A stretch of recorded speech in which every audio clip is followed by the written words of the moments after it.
Hello and welcome to session number 4 of Sleep Matters. This particular session is going to highlight tools and alternative strategies for the support of sleep regulation. I would like to express my gratitude to the Hong Kong SI Society and the Hong Kong Occupational Therapy Association for collaborating with Relationship Matters in the creation of this 4-part series. I'm smiling because it's been such an incredible experience to research, unpack, and deliver and share with you this incredible information. You might ask yourself, what's the difference between a strategy and a tool? In the way that it's defined in sleep supports, a strategy is a lifestyle process.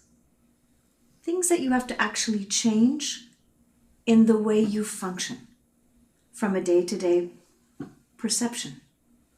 Whereas sleep tools are tangible things that you can use to help you sleep better. So they're items, purchasable tools in a toolbox that you can do and use to support you in your sleep. So we're going to begin this conversation here by looking at tools. Let's begin with natural remedies for sleep. This is very, very widespread and commonly explored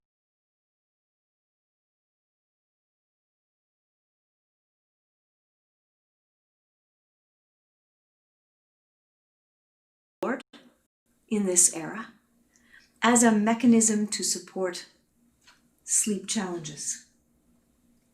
No conversation about sleep could ever happen without a discussion around the use of melatonin. So I wanted to, again, this could be my life's work. I could have a whole workshop on melatonin. So I wanted to highlight for you as occupational therapists a little bit of understanding around the use of melatonin, especially with our populations that have neurodiversity. An amazing study in 2008 looked at the impact of melatonin in the treatment of insomnia in children with autism, and found that 60% of the parents of these children reported an improved sleep time. Now, what other research has indicated is that the quality of life for the parents increased dramatically for most situations where melatonin is provided, so that the child may improve in their functioning. But by giving melatonin to the child, the parent's life demonstrated a dramatic improvement in quality of life. In 2006, the Journal of Autism and Developmental Disorders looked at long-term use of melatonin. This is a question that parents ask often. What about using this sleep support over the long term? Is that going to have a negative impact on my child's physiology? And this very in-depth, credible study indicated no safety concerns for long-term use of melatonin, that it did not impair other neurobiological functions, nor did it disrupt other neurotransmitter processes. So it was deemed as a safe solution for children with neurodiversity as a support for sleep disorders.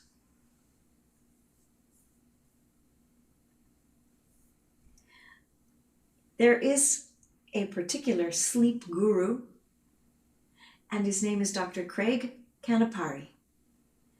And he's the director and also has his own website of the Yale Pediatric Sleep Center in Boston. And one of the things that he has really highlighted in his work with thousands of children with neurodiversity is he always begins with the supplementation of melatonin at a very low dosage and increases it slowly, because what he has perceived in his work is that less is often more effective, that lower doses of melatonin are often more impactful in the regulation of sleep and time to get to sleep than higher doses. And this was a mystery to me, and also a new piece of information that helped me appreciate that not all melatonin is created equally.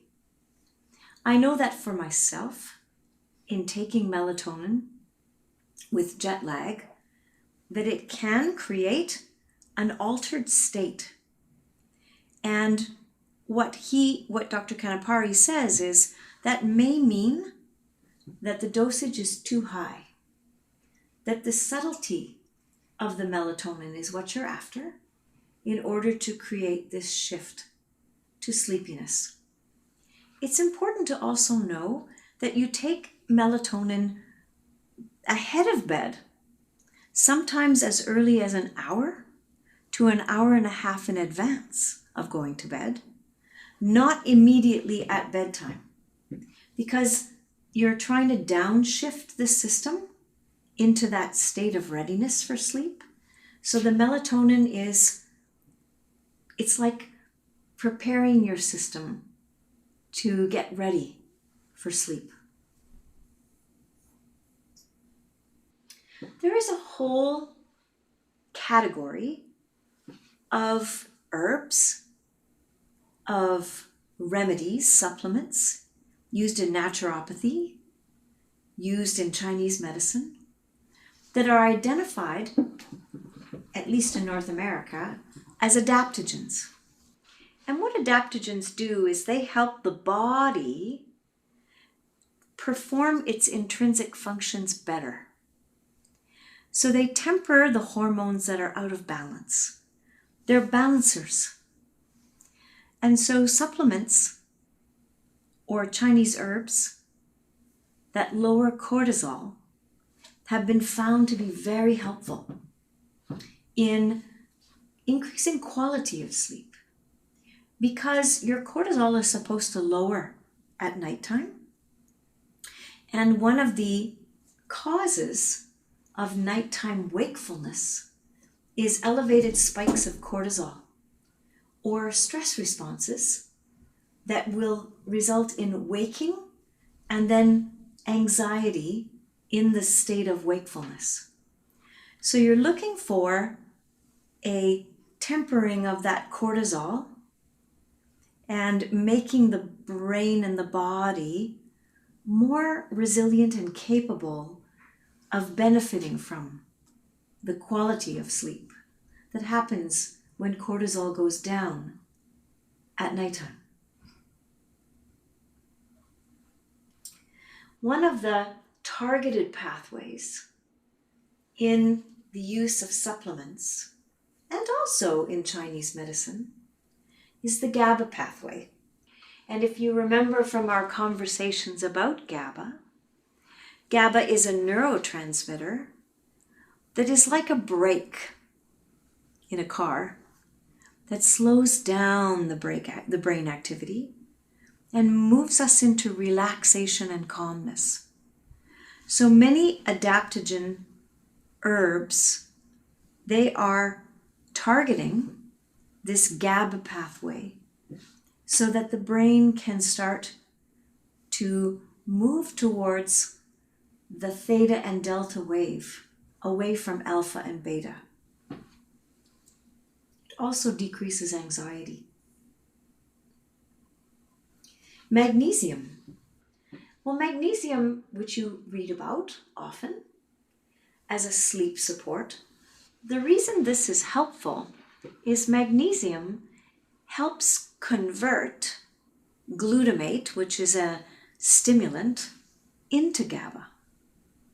And so it takes our pathway that, every neurotransmitter has its own methylation process that helps create it, convert it, use it. And it requires different elements throughout that pathway to give energy to those processes. Well, magnesium is an element, if you remember your periodic table, that is critical in the conversion of this glutamate neurotransmitter into a different configuration that creates GABA.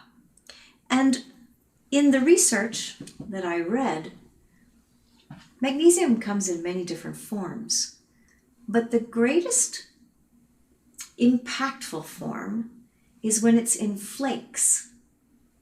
Because when it's flaked, it seems to have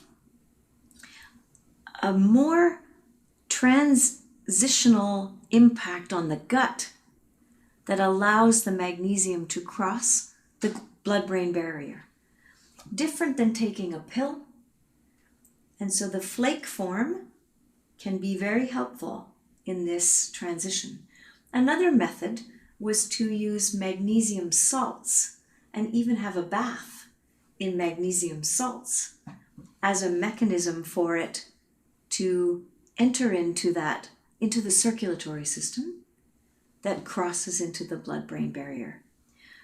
Now, please remember, when I speak this way, I am neither a naturopath, nor a functional medicine physician, nor a chemist. This is me taking my understanding of neuroscience and chemistry and literature reviews and translating this information for you to the best of my capacity.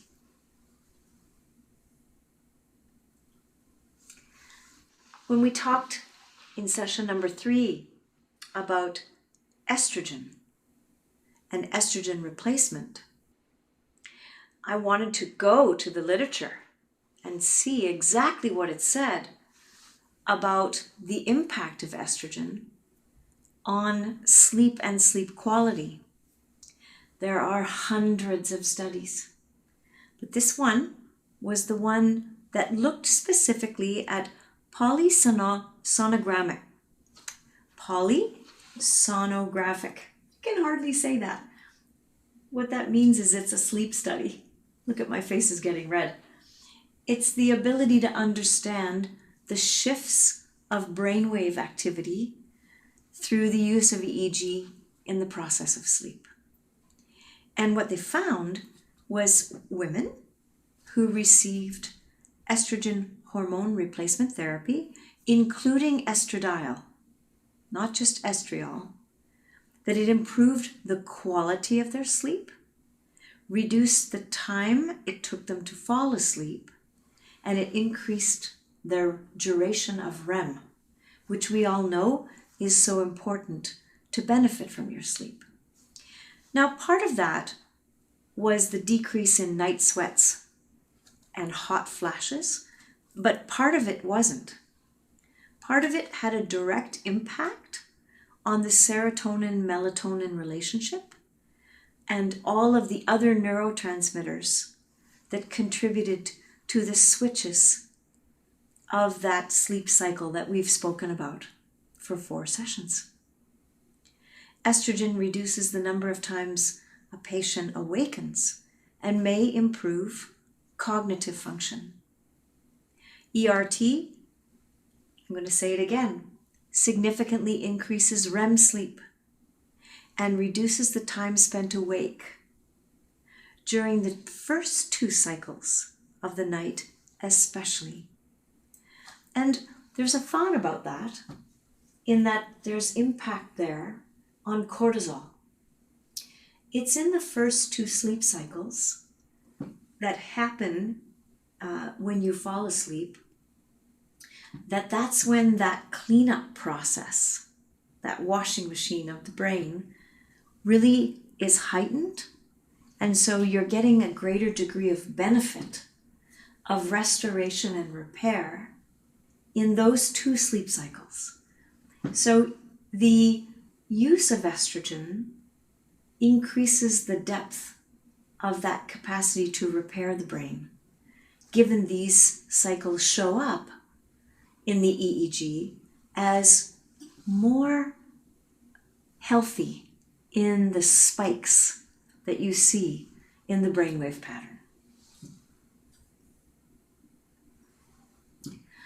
What little I could find on Chinese medicine, I wanted to include this and its impact on sleep, because Chinese medicine and Ayurveda, which I didn't speak about here in this workshop, are ancient wisdoms and uses of herbs as a mechanism for creating support in human health and function.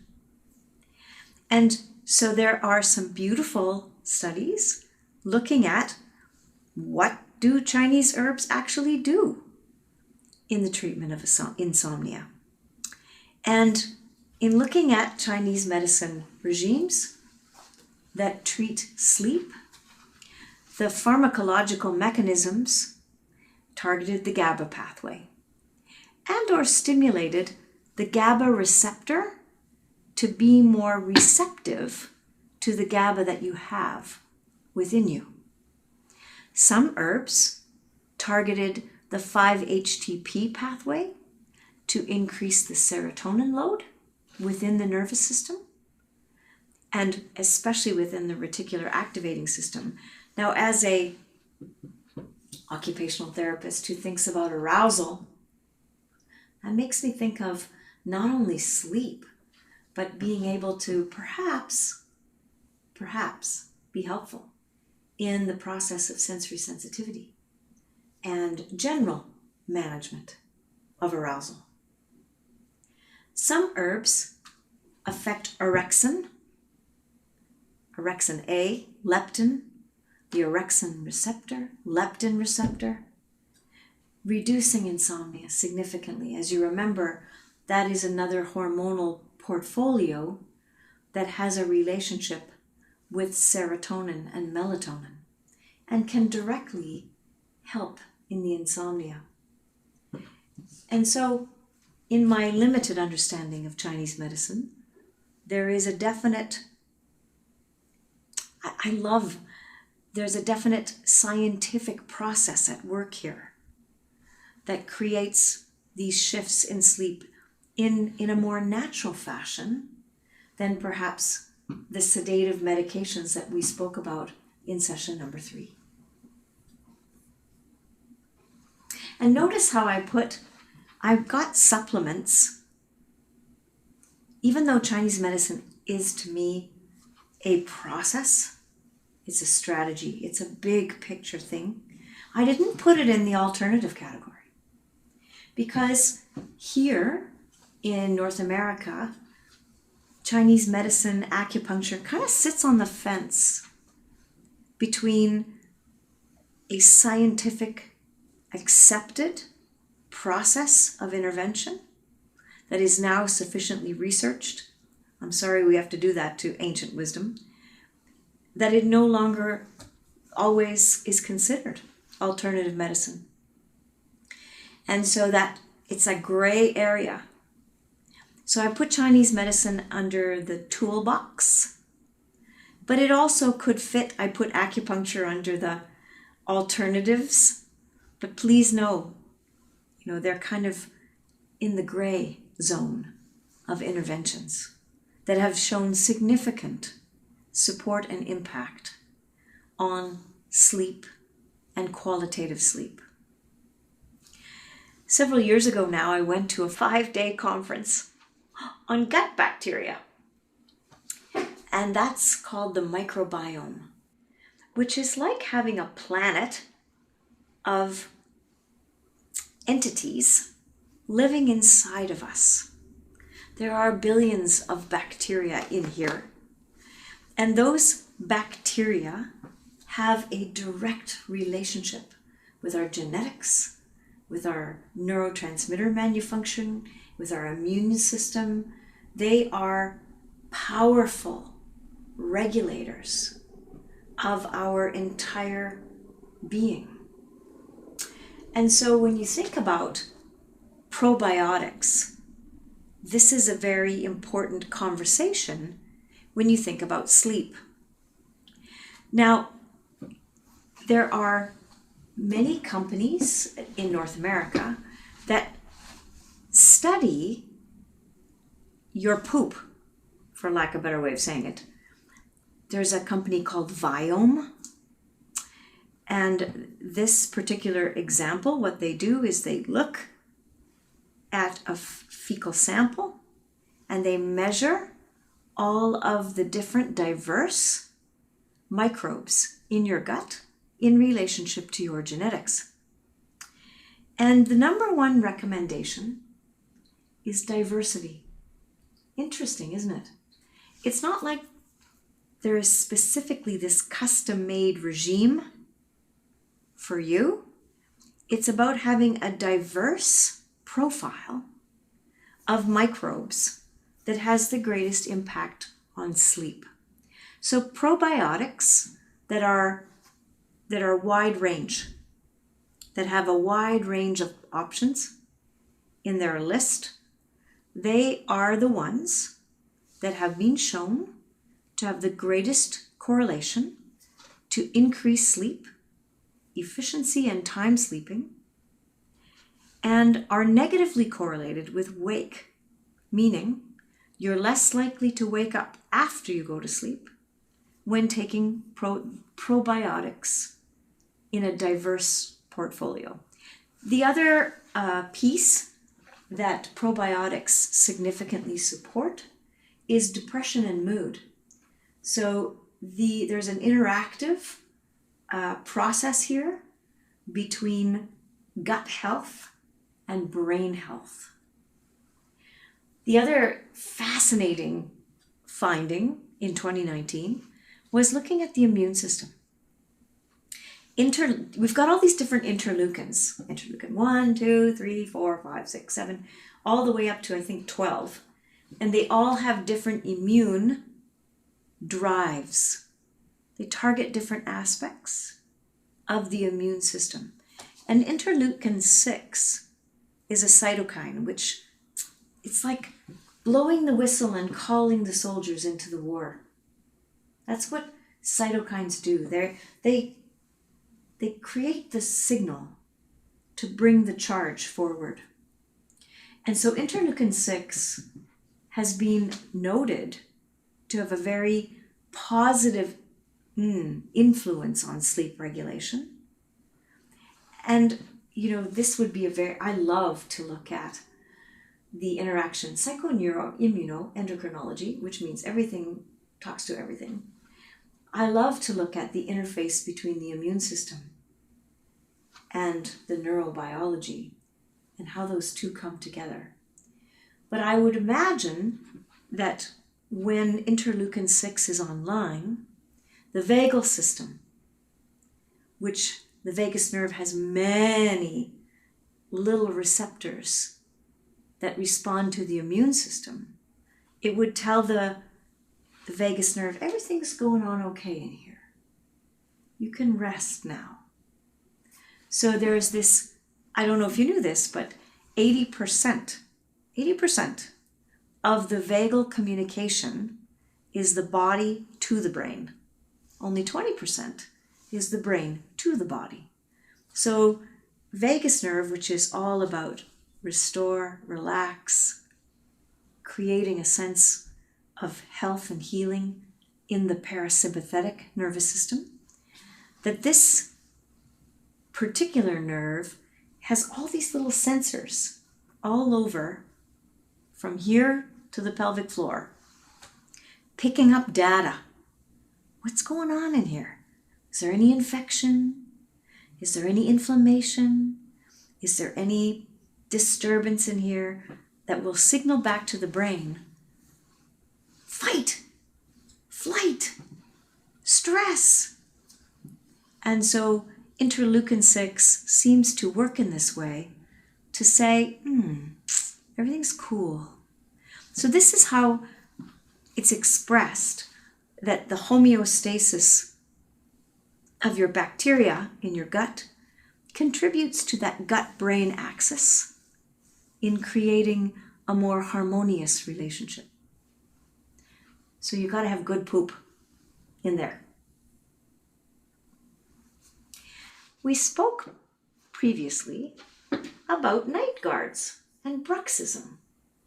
That bruxism is an interrupter or noted during sleep apnea. And what I learned, which came as a surprise to me, is that bruxism, grinding your teeth during sleep, doesn't actually change your sleep in a negative way. It wrecks your teeth, it hurts your jaw, it gives you a headache, but it doesn't actually change the rhythms of sleep at all. And that surprised me. I was expecting it to be correlated to dysrhythmic patterns in the sleep pathway, and that isn't the case. So the use of a night guard has two functions, really, that I can see. One is to protect because, TMJ pain is terrible. Temporalis, which is where anytime you're grinding your teeth, this muscle will be online. That's a very huge implicator in chronic headaches. But it also causes wakefulness in the person with whom you're sleeping, to hear that sound of the grinding and shearing of your teeth. So it may not interfere with your sleep, but it might interfere with the other person's sleep. And night guards, although night guards don't always stop the clench, they do stop the grind. So there is less of a shearing force on your teeth. See, there's that word, polysomnographic. There, now I can say it. Polysomnography is looking at your brain under different conditions while you're sleeping. Now, this is a tool, but this is a very profound tool, but it's not considered alternative. It is a biofeedback headband that picks up signals of activation from the temporal muscles or from the mastication muscles. The different devices are placed in different places.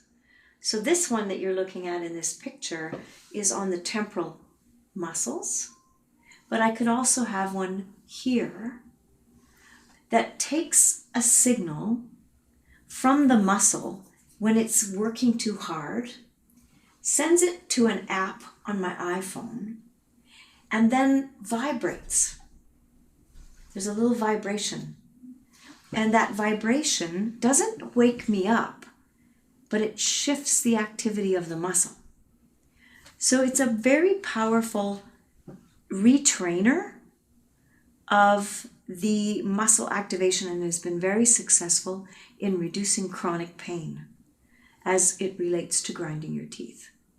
So in this beautiful journal, which came from dentistry, there is a tremendous amount of success looking at EMG biofeedback as it relates to changing this activity in the head while you're sleeping. So www.bruxrelief.com is one example of such a biofeedback machine that I thought was fairly straightforward for consumers to support themselves in their sleep. I want to give a caveat here that under no conditions do I benefit from the promotion of any of these tools, or do I endorse any particular tool. These are simply findings through my discovery of the inquiry of different tools that seem to be helpful on the market. So please don't say, Kim says, this is what I should do. Be a good discerner yourself. And if you're suggesting these things to clients, help them to be discerning as to what might be most helpful for them. Snoring. Oh, it's another thing that keeps other people awake. Now, not all snoring is sleep apnea. Some of it, it's on a continuum, moves in the direction of sleep apnea. But some snoring is congestion, it's phases of hypoarousal, and there are different tools on the market that seem to help. On the top, you see Breathe Right. And these are strips that fit on your nose that are like steri-strips or band-aids that open the nasal passages to increase the amount of airflow. So they stretch the skin in a way and open up your nasal passages for air. Just below is called a nasal dilator. I wouldn't like these things sticking in my nose, but what it does, it's a little cone shape, fits up into your nose and opens it wide at the entrance and then becomes smaller as it goes up towards your sinuses. So it, again, sustains an opening of the nasal passages so that there's not this collapse in the musculature. And it just sits at the entrance with a little sort of plastic bridge. Now, many people in my reading describe this as falling out. And so they recommended this device up here, which has a similar impact, but it uses magnets. So you stick the device into the nose. It's very tiny. And the magnets go on either side of the septum so that they clamp inside and they don't fall out. And it keeps the entrance open. The small magnets apply pressure inside the nose for instant improved airflow and reduced snoring. There were a lot of positive comments about this particular device. On the far left-hand corner is a modified version of a CPAP in a way. Although it doesn't drive air in, it has a built-in air purifier within this little device so that when you're breathing in, it cleans the air as it comes into your nose, which can short circuit or decrease the amount of allergens or of any kind of bacteria that might be causing inflammation inside of the nasal passageway. One of the things that I read is that in individuals who have sleep apnea, the microbiome in their nose is not optimum. It's not diverse. It's not healthy. And so there's a lot of difficulty with the immune system in the sinus passages. So this may be an option for an individual who is very congested. So each of these I found in my Google search, and also I have seen each of these items available in our local pharmacy. Bedwetting. The primary source of this issue happens in deep sleep, and it has a strong genetic component. It's much more common in males, and it seems to co-occur in deep sleep, because you become so disconnected from your body in that phase of sleep. And so that lack of interoceptive connectivity to the self, it's kind of like you leave your body in this deep sleep phase, and it highly alters the tone of your bladder in that phase of sleep. It is considered typically a developmental process to have that kind of connection to the self and to be somewhat aware in your sleep. In looking at multiple devices, here's a tool that I felt was very interesting called Stopee. Now this is different than other alarms because this sensor is placed under the sheet, not touching the child's body. Many of them touch the child's body and feel uncomfortable or require a greater amount of moisture to detect the urine level that is released. This is attached to an alarm that is not in the bed, has a long enough cord that it can sit next to the child's bed, and that if that cord becomes detached, the whole thing turns off. So it's got a lot of safety mechanisms within it. In the case of a nighttime accident, this is a very, very sensitive alarm, and it is activated at the first hint of wetness, but it does not respond to perspiration. It has a special detector specific to urine.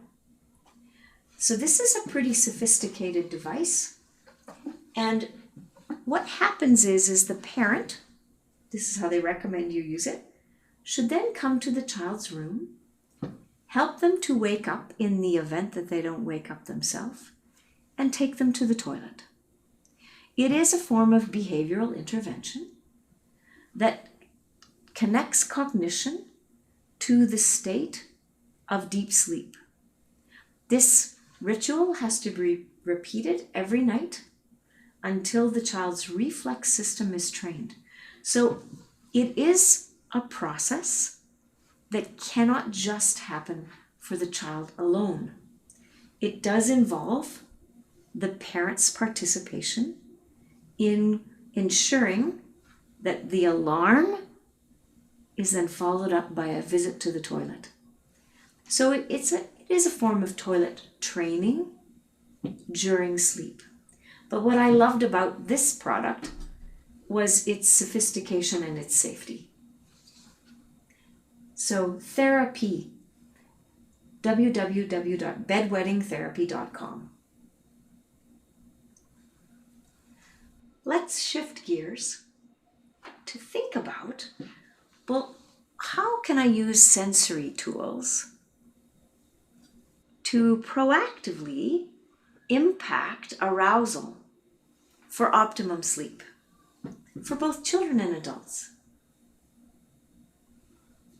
So I wanted to begin by talking about how we can use different sensory strategies, processes, tools to create a shift in arousal.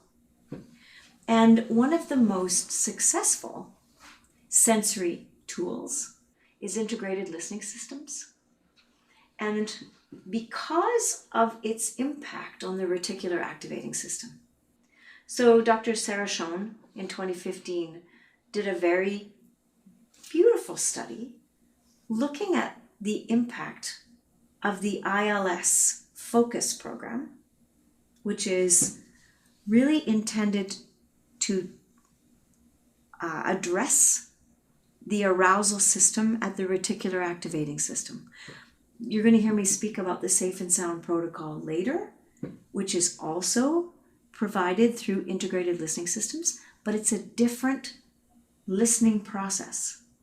Here I'm talking about focus, ILS focus system, which is a path of a certain type of music that has been found to improve attention, stabilize arousal, increased capacity for learning and memory, and one of the spin-offs of stable arousal is regulated sleep. Many parents in her study reported changes in quality and time asleep as an unexpected outcome of the use of this tool.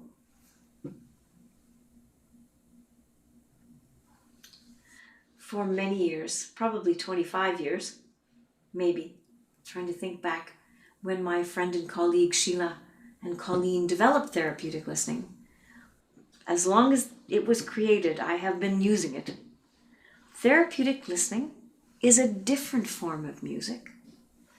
And the difference between therapeutic listening, in my perception, and integrated listening systems is the ILS protocol is a regime of listening and movements and exercises to create that shift in the nervous system.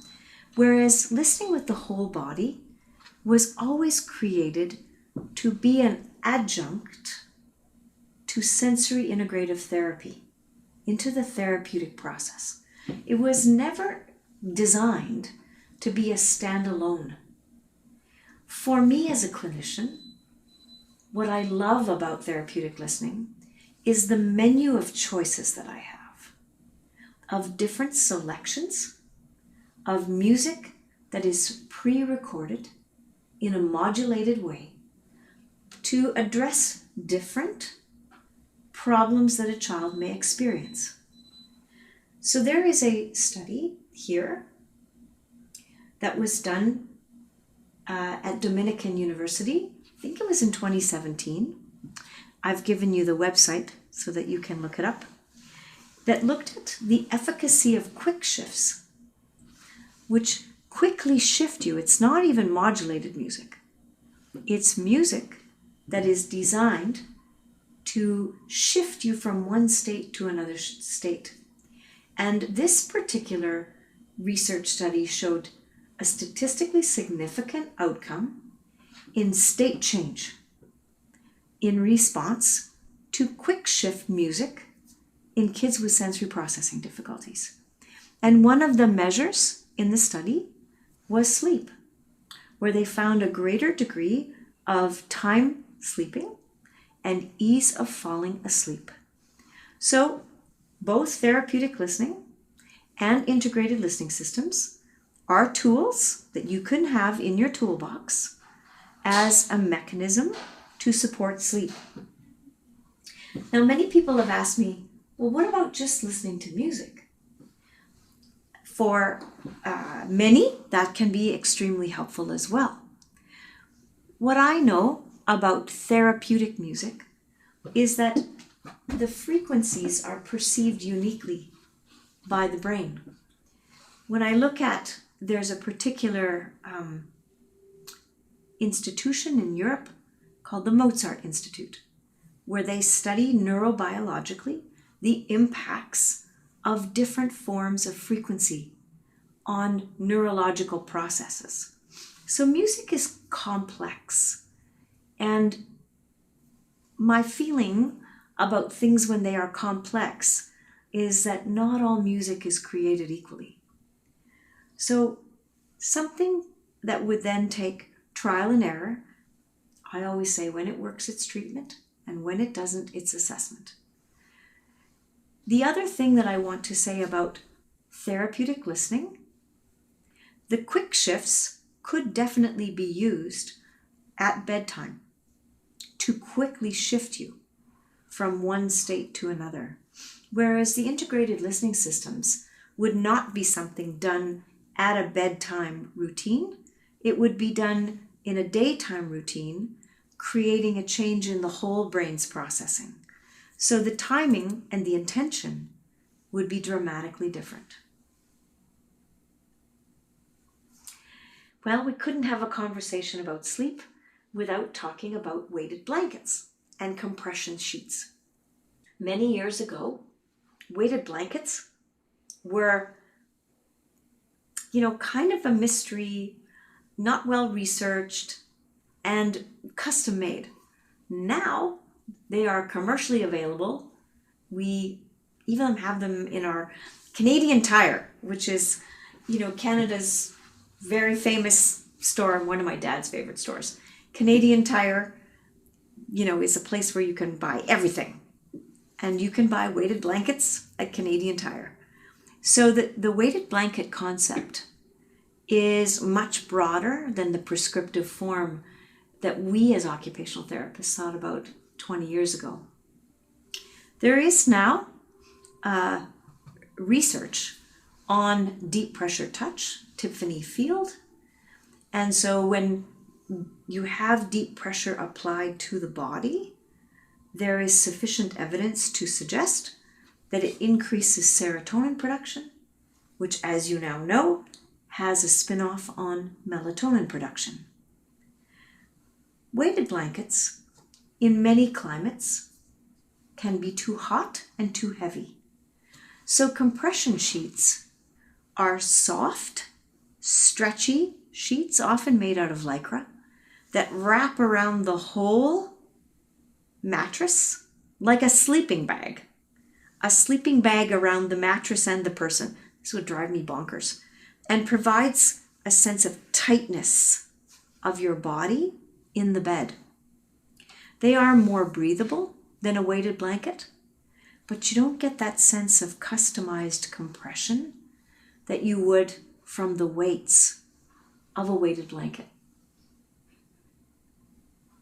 So here's the contrast. The compression and the weighted blanket.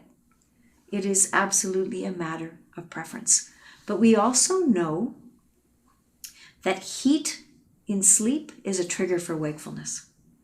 So if the tool creates too much heat, that can be a counteractive force that in fact makes things worse instead of better. There are a few studies looking at weighted blankets, and Guy and her colleagues in 2017 determined an increase in the total amount of sleep per night, as well as a slight decrease in the time to fall asleep in 4 kiddos with autism. So in her study, she looked at time to sleep, sleep latency, and duration of sleep, and found that in her kids, that time staying asleep increased in all 4 of the children in the study. And based on an online survey and a moving tracking device in the bed, it was determined that the participants slept between 1 and 3 extra hours as a result of the weighted blanket. That's awesome. So there are movement tracking devices. They're kind of like the pad in the Stopee that measure movement and restlessness in sleep and can track how many times you roll over, what kind of activity you're having, which, as you know, when you're in REM, should not be happening. So there was this beautiful outcome of a longer stretch of physiological rest. Way to go, weighted blankets. And this was in the American Journal of Occupational Therapy. Autistic adults have reported, they can actually report and describe, experiencing an increase in sleep quality and a decrease in sleep disruption while using weighted blankets to sleep. This is also true for me in my clients who have depression and trauma and anxiety, that they find the weighted blanket as a tremendous support in managing their sleep as a result of this form of symptomatology. This study was published this year. There's a lot of, conversation about the weight. This is also a matter of preference, but typically your blanket should be about 10% of your body weight. Adults can always add a little bit more pressure. Kids, a little bit more restricted because, again, you're not going to sit there and watch them all night so that they don't suffocate in the blanket. And it says if there are two of you, you would like a bigger blanket. And usually 20 to 25 pounds. So I have some clients who are adults who have 30 to 35 pound weighted blankets for the purpose of sleep. I have other clients who have weighted blankets that are much heavier than that for the purpose of calming in wake time. So that if they are highly anxious in their daytime, they may need more weight in order to dissipate that panic, but they wouldn't sleep underneath it because it would immobilize you and not be comfortable in any way. Tina Champagne, who is my dear colleague working in the field of trauma, and her colleagues studied weighted blankets and their use in mental health facilities during an acute inpatient admission. And they used, across the board, 30-pound weighted blankets in adults. And they wanted to identify its safety. How safe was it as a tool?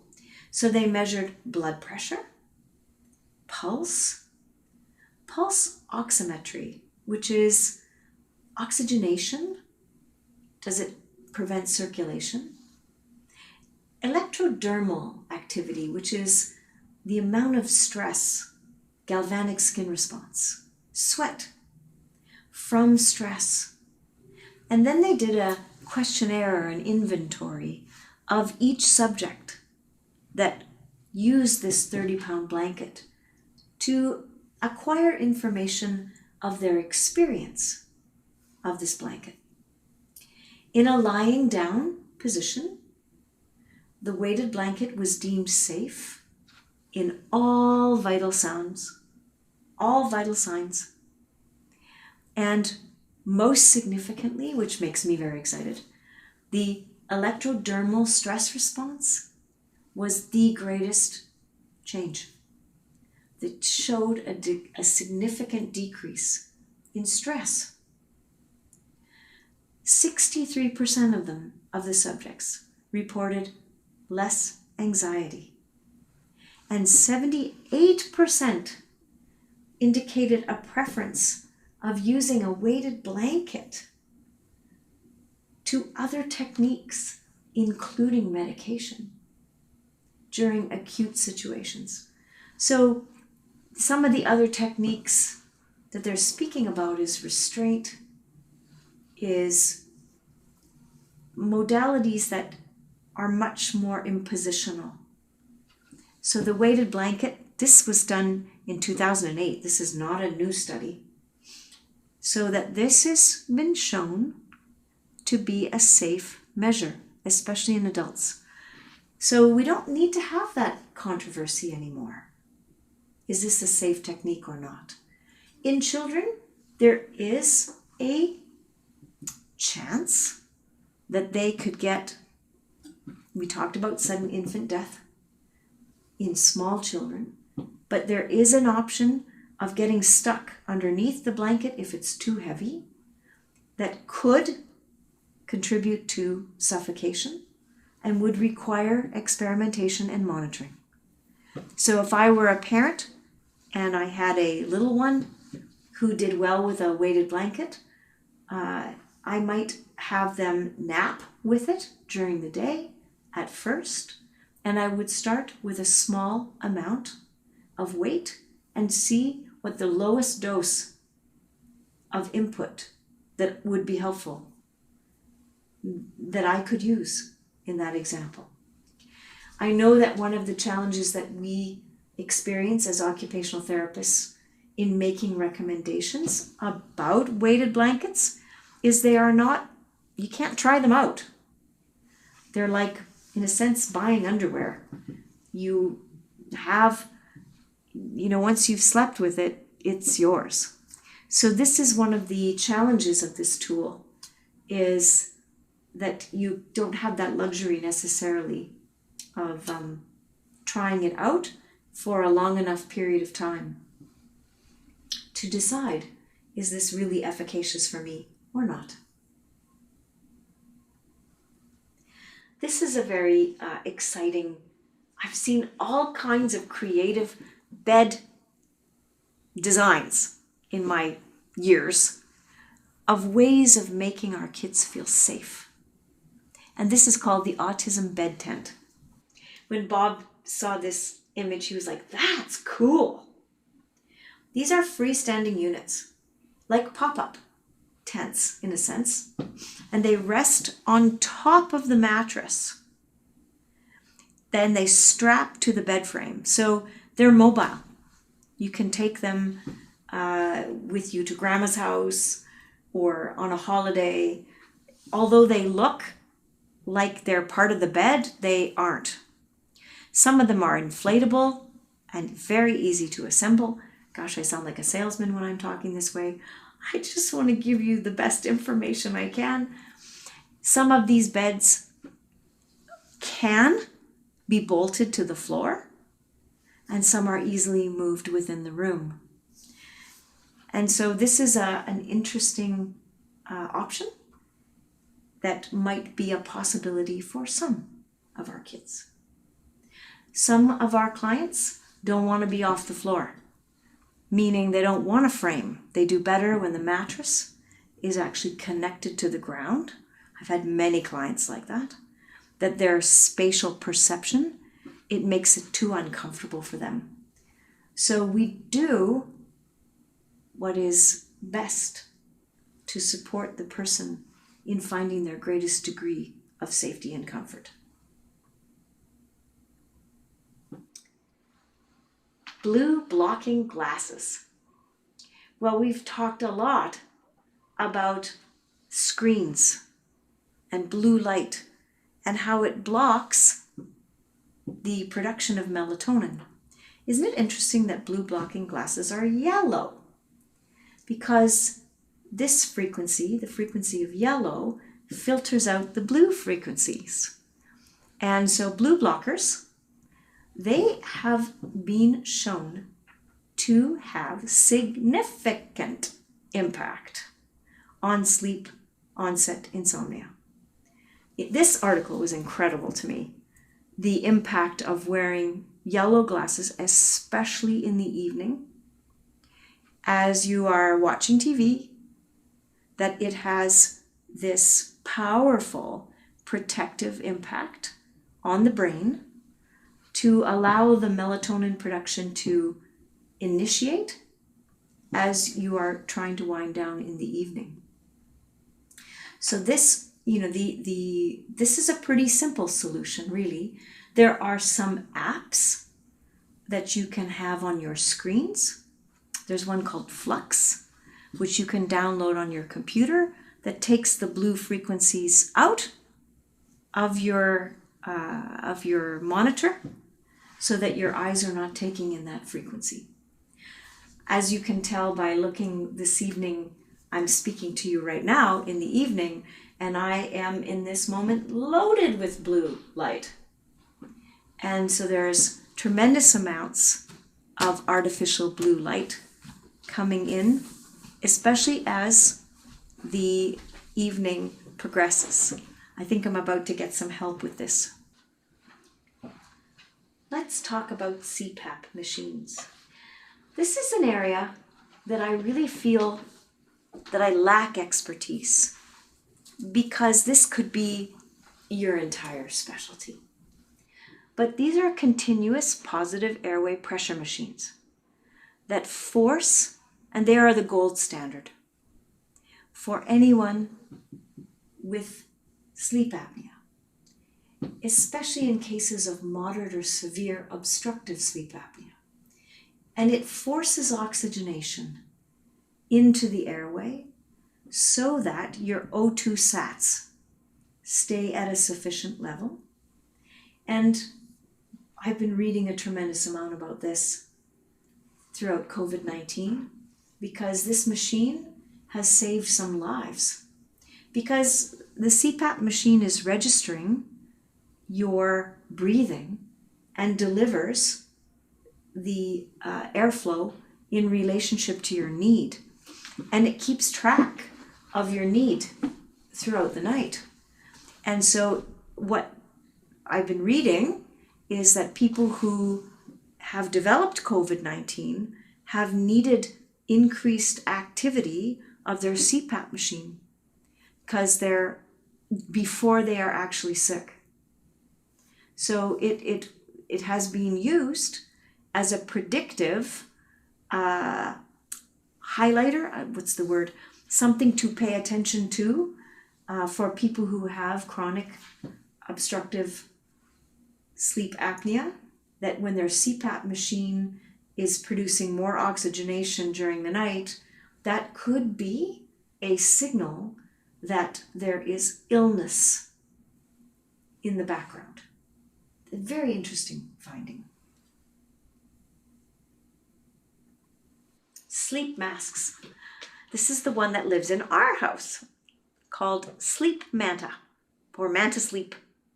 And I cannot tell you how many different sleep masks have lived in this house and on the airplane.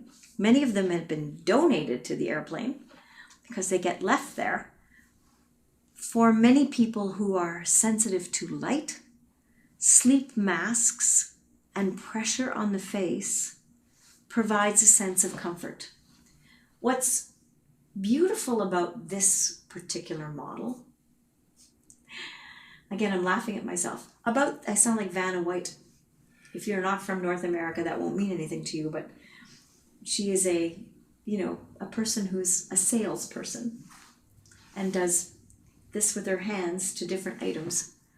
What's beautiful about this model is that the little eye cups go in the refrigerator or the freezer, and they provide cooling effect to the eyes. And they can also be dampened so that you get moisture in your eyes. So people who actually have dry eye, they can have increased cool and slightly damp so that their eyes feel more soothed, in addition to not having illumination. This particular mask also is so comfortable in its material around the whole head. So sleep masks are tools. Noise cancellation machines. This is a real hot one. White noise. For me, we live in a place that is very silent. White noise would drive me bonkers because we have silence. But white noise is very helpful when you have background noise. When there is street sounds, when there is background sounds, this can be very helpful in creating a homeostasis in the noisescape, in the soundscape.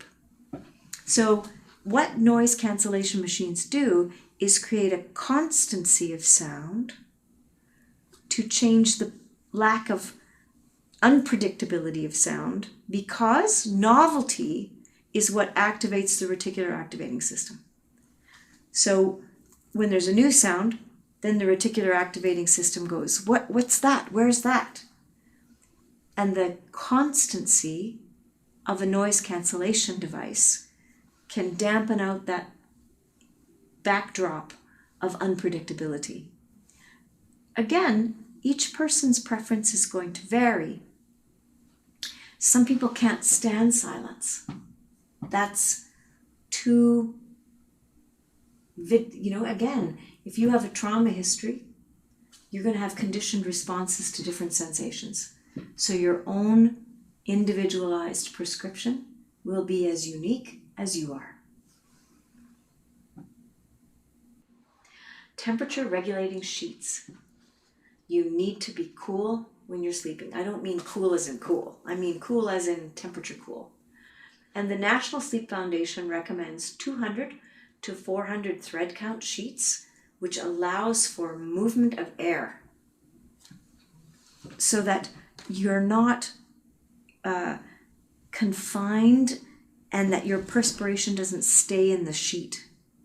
So cooling sheets, bamboo, is a fabric that has a tendency to create more cooling, but there are so many on the market that can be discovered to create this sense of ease in your sleep. Diffusers. We talked about essential oils in session number 3, and they are most effectively dispersed in the air through a diffuser. And not all diffusers are created equal. They need to be cleaned, and it is recommended that you use filtered water for the steam component, because if we use tap water, it also has all the chemicals from the tap water in it. So you want to have the essential oil in filtered water sent through the diffuser. And inhalation of essential oils may be very beneficial for mild sleep disturbances. This article in 2014 it was a systematic review of all the different essential oils that have the most profound impact on the sense of calm, and lavender was number 1, which is interesting to me because this is not a scent that I like at all. But lavender has the greatest impact on shifting the GABA system. So it is the most commonly recommended essential oil in a diffuser. It can also be placed on the body. I'm thinking about my colleague and friend Karen Wong, who introduced me to essential oils several years ago, and very pure, refined essential oils. They come through the skin and can have a very profound impact delivered in that format as well. Air purifiers. These devices are critical for people who have difficulty with respiration in their sleep. These devices, I'm picking the Dyson because it has a pretty high level of efficacy in its ability to purify the air around you. These devices, which you're looking at here, which is the Dyson, can purify the air by trapping 99.97% of down. So that's all the down in your sheets, in your pillows. It completely traps all of that dust and dander, and also is efficacious for reducing dust mites, pet hair, mold spores, and bacteria that can be allergens that contribute to the congestion that keep you awake. Suffering from allergies is the most common reason that we are interrupted in our sleep at night. Congestion, stuffy noses, sneezing, sinus headaches, and shortness of breath. So having a room that is most clean is helpful in this regard. At the onset of COVID-19, I'm a significant allergy sufferer.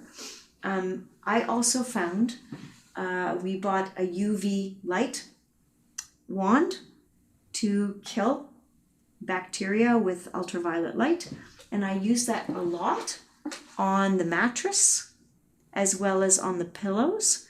And yes, my intention was to target bacteria, but what I noticed was a significant change in my allergies.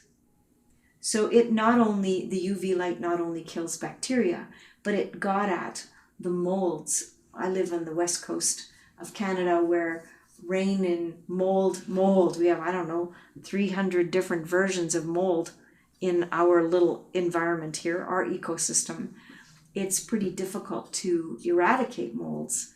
And so the ultraviolet light was very helpful in my little sphere of influence that I could control in where we sleep. So here in this next excerpt, Bob, the intrepid journalist, as he calls himself in this interview, went to a sleep specialty shop to interview sleep specialists here in Victoria, BC. So this particular interview highlights many different tools that make up what they call the sleep system. Hi there, Bob Spenceley here, intrepid journalist, trying to find out something that I've never had the courage to ask before. How can we really get a good night's sleep? But I'm interestingly not asking an occupational therapist. I'm asking someone who sells mattresses, because they've probably been talking about this stuff for years, and maybe they've got some insights that we can learn from. Who knows? In any case, I'm a little bit nervous because I've never done this before, and we'll see what they say. I'm going into a place called Sleep Country, Canada. So here we are at a real place that knows about beds and sleep and quality of sleep. And these gentlemen have a lot of experience. Could you introduce yourselves or say what your experience is? Hi there, I'm Brandon. I've worked as a sleep expert for 20 years. I'm Liam. I've worked as a sleep expert for 2.5 years. First question, guys. And my wife supports a lot of parents and families with special needs kids that really don't sleep very well. Mm-hmm. Sleep impacts everything. Can you give us some advice? I mean, what would you like people to know about getting a good night's sleep, and start from there? Oh, go ahead, Liam. You start, buddy. Everything matters. You don't just buy a mattress anymore. You definitely buy a sleep system. So it's the mattress, your pillows, your sheets, your duvet cover, your mattress protector. All of this combines to have a sleep ecosystem, I guess, and something where everything is a catalyst to each other, and they add up, and that's what is going to promote the best sleep. People buy old mattresses, and then they put a new set of sheets on them, expecting it to change their sleep. It doesn't work like that. You definitely need to reconsider everything that you're sleeping with in order to maximize the benefits that you're going to experience from it. Okay. How cool or warm you are, how straight your spine is, how far your head's sinking towards the mattress or away from the mattress, making sure everything's in a nice straight line, and you're not having too much pressure on your shoulders or your hips while you're sleeping, if you're a side sleeper or a back sleeper. So a lot of information here. What would you say is the most common mistake that people make, or the habit that they get into that wrecks the sleep for them? That's a good question. Like buying a bed? If you're buying a bed from us, a lot of people just kind of jokingly tell you, a lot of people come in trying to get the opposite of the bed that's failing them, and it's not always the right answer. So if you have a really soft, squishy bed at home that you hate, it doesn't mean a little bit of soft and squishy isn't still good for your pressure points. But they're really they come in looking for that spinal alignment and that really hard bed, and then it doesn't work out. So yeah, we definitely have to sort of do some testing to find the right fit for you. Mm-hmm. You were saying before, Liam, people are sleeping a third of their life. Hopefully a third of their life. Yeah. So if you live to 100, that's 33 years you're spending in a mattress. A lot of people will go spend $60,000 on a car, but won't spend $800 on a mattress. I'm just thinking about that logic. Yeah. How long do people generally keep beds, and how long should they keep beds? Well, with all of our warranties and things considered, we like to see every mattress at least hit 10 years. Every 8 to 10 years, it's a good idea to reconsider your sleep system, how your body's reacting to that. Our bodies change very consistently. So if you've gained weight or lost weight, or if you're growing actively, then aging, yeah. The mattress is going to perform differently on your body than it did 10 years ago. Now, I came in the other week looking for pillows, and the answer was, well, you really have to think about that because it's so personal. Do you have any advice on how to pick out a pillow? It's 20% of your support comes from your pillow, 80% from the mattress, so that 20% is pretty important. And if we were to walk around like this all day, we'd have a kink in our neck. So I mean, if you're sleeping for 6 to 8 hours like that, you're probably going to have a bit of a sore neck or some upper back pain. Okay, very helpful. So what products are relatively new and exciting that you'd recommend? With pillows, we have pillows that have cooling features in them, and a lot of people feel they're sweaty and they're hot in bed. A nice cooling feature in a pillow will help cool things off in the head area, and the memory foam seems to be a nice soft sort of shock absorber for the head as they go to sleep. So they've been very popular, and probably majority of our stock, our pillows are memory foam pillows. Yeah, absolutely. Yeah, body pillows, weighted blankets, eye masks, adjustable bases, and the whole other technology within the mattresses of memory foam. Sleep has come a long way, for sure. And with the weighted blankets as something to reduce anxiety, to help calm down, it's meant to emulate a hug, and it does a great job of it. We have so many different weights and different fabrics to make it as comfortable as possible. So light bothers a lot of people. You know, a lot of people can't sleep unless it's absolutely pitch dark. So getting something that's maybe even weighted to keep your eyes shut, or something cooler to help keep your face nice and cool through the night. As people get older, I've noticed that some of my friends are starting to have separate beds from their wives because sleep is so important, and they have different tastes in mattress styles. How common is that? Yeah, couples aren't very often liking the exact same mattress, especially as we get older. I think women are a lot curvier and we're a lot straighter, and sometimes a firm and a soft sort of scenario pops up, so having two different beds helps address that. Sheets. Is it really preference, or do you know of any scientific reasons why one material might be advantageous? Well, I know Liam mentioned a microclimate, creating a microclimate. If you imagine an onion, each part of your sleep system is like a different layer that needs to be addressed.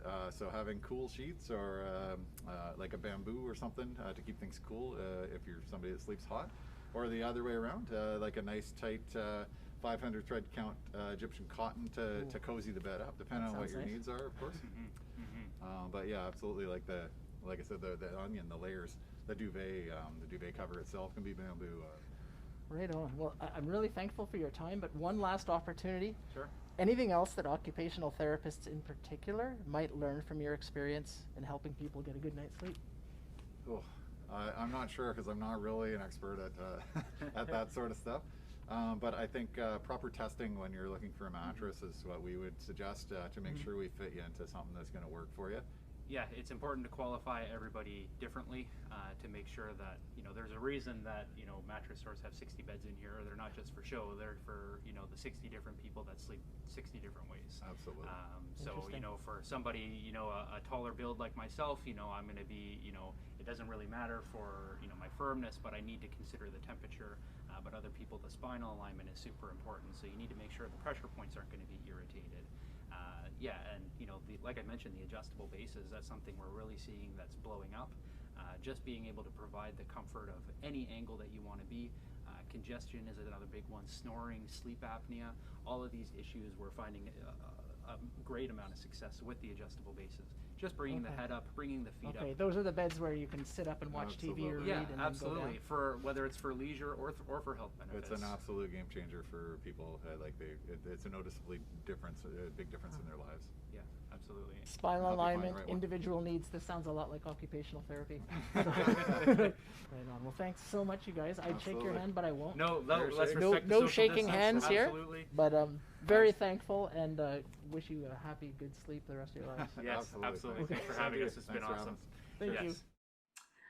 I'm hopeful that you found Bob's interview enlightening, and that it gave you some insight into the possibilities of the variations of sleep systems possible.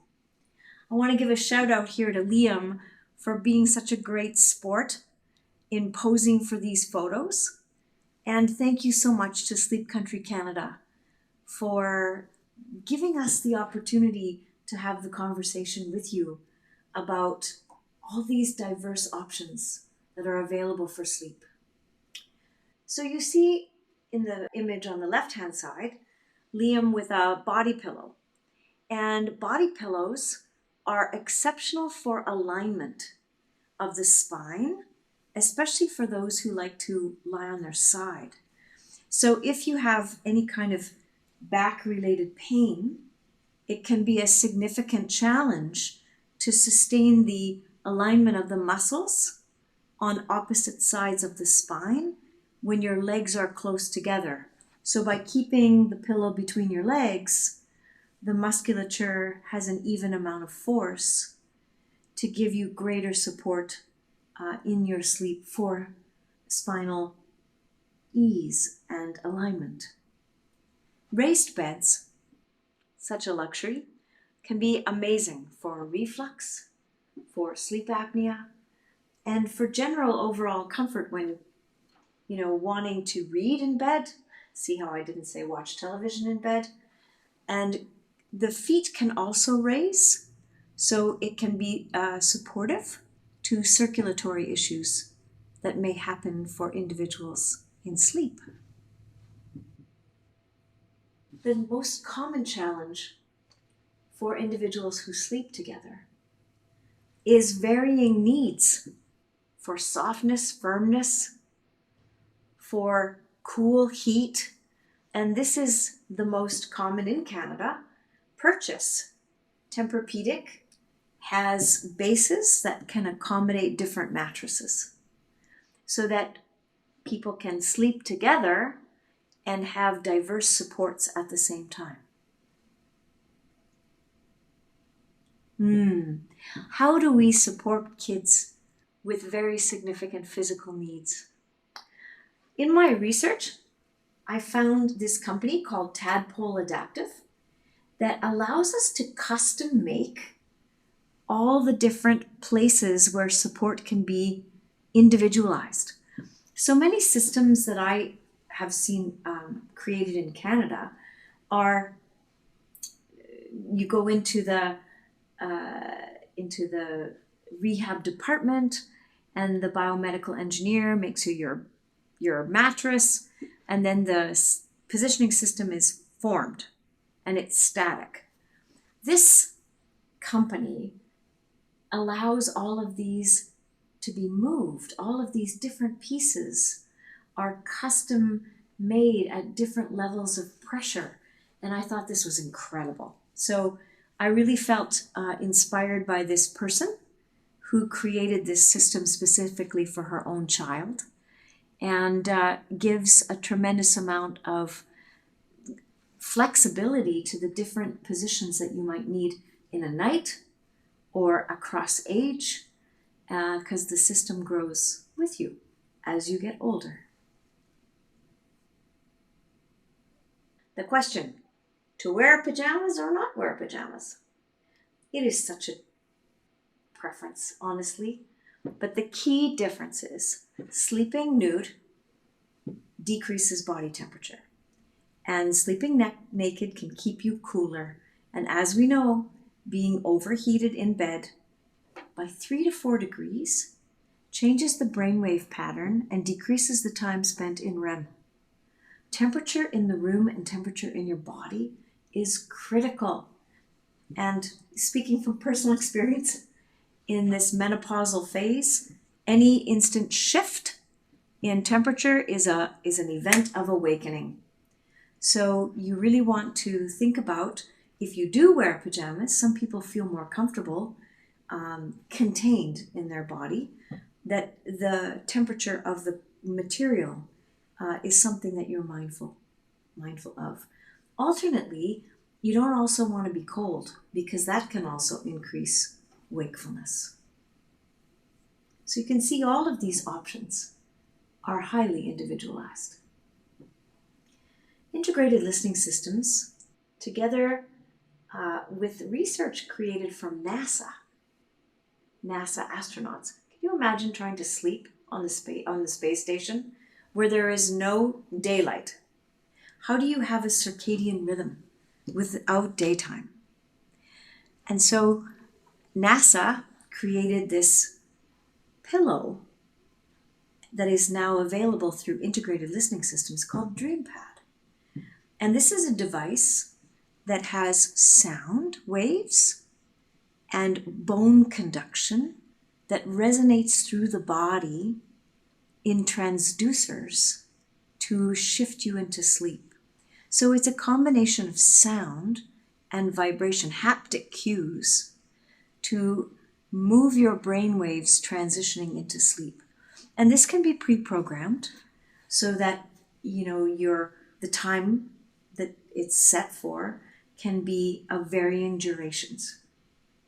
This has been shown in the research, 2017, beautiful research, found a significant change in sleep quality in the use of this device.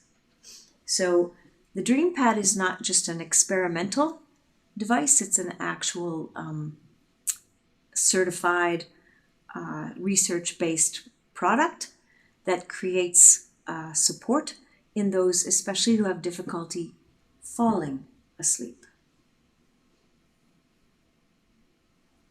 Now we're going to shift into what I'm going to identify as alternative sleep interventions. But this is a matter of perception. As a person who loves to understand the biology and the brain and our physiology, many of these alternatives have significant impact on our physiology, and in my mind are equally as valuable in many ways as things that we would not identify as alternative. Many of the alternatives are targeted at reducing stress with increased sleep quality as a byproduct. So stress reduction in its various forms has a spin-off on increasing your capacity for sleep and overall general well-being. I want to start with the safe and sound protocol. This is based on the polyvagal theory, which looks at the activation of the ventral vagal system, which is the evolved aspect of the vagus nerve that brings online the social engagement branch, the evolved branch of the vagus nerve. And what happens when this music comes into the middle ear is it activates the branch of the ventral vagal sequelae that innervates the middle ear to attune to human voice. So by entry into that branch, the entire ventral vagal branch becomes stimulated. And it creates the perception of neuroception, which is safety. And so you're stimulating the parasympathetic state of safety. And the Safe and Sound protocol has so many different applications, but thinking that you're creating a neural experience of safety and comfort and connection, you would absolutely be impacting the whole brain's arousal level to drop into a state of relax. Sleep is a very commonly reported outcome of the use of this particular protocol, which is marketed by Integrated Listening Systems and developed by Dr. Stephen Porges. Acupuncture. Not something that I am an expert in, but I love how increasingly acupuncture literature is reported in so many mainstream journal articles. And what I love are systematic reviews, which means, I've explained this before, but just to jog your memory, a systematic review is a paper that looks at hundreds of papers and does a comparative of all the different research that has been done on a particular treatment or intervention, and then looks at the efficaciousness of that intervention.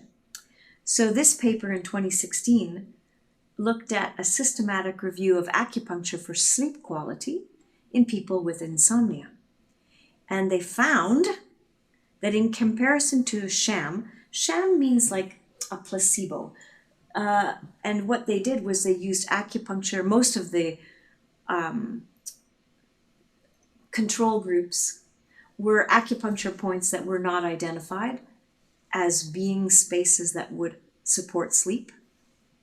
And they compared sham therapy, placebos, acupuncture, and pharmacotherapy, which means drugs, and found that acupuncture had a statistically significant result in reducing insomnia. And in several of the papers, at least 5 of the papers in the systematic review, acupuncture was more effective than medication. So this is a very powerful tool in creating a change through the stress response, as well as through creating harmony in the balances of the body systems. Acupressure has also been shown to have an impact on sleep. And this was also a systematic review. This one was done in 2019 and identified these following points: that you could hold yourself 2 to 3 seconds per point, accompanied by breath. So if I went into my wrist,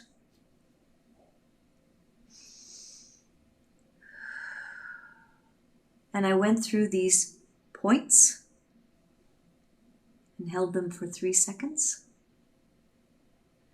then and not light touch and not deep pressure. They call it mid-grade pressure. That's sustained, 3 seconds minimum, 10 to 20 seconds maximum, was found to have an impact on the vagal system and a sense of calm. So this was the regime that I could find that was the most recommended as acupressure points. In one particular paper, this protocol was used in nursing homes, in 17 different facilities, to replace medication at bedtime for individuals with dementia.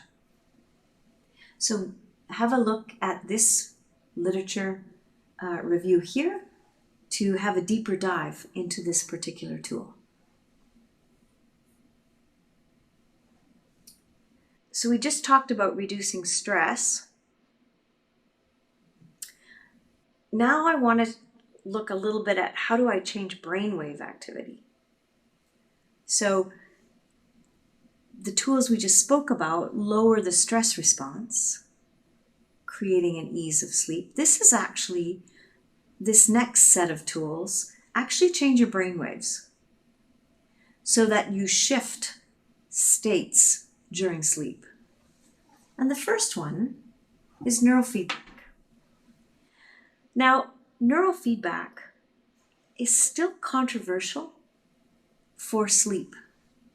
But this one paper that I found in 2018 really highlighted that there was a very definite impact on the use of neural feedback in regulating rhythms in sleep.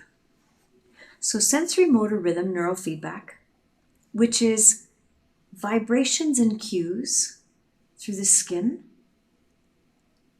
I'm going to talk about my Apollo that I have on my wrist in a moment, which is a form of neurofeedback, is a gold standard in neurofeedback to diminish hyperarousal.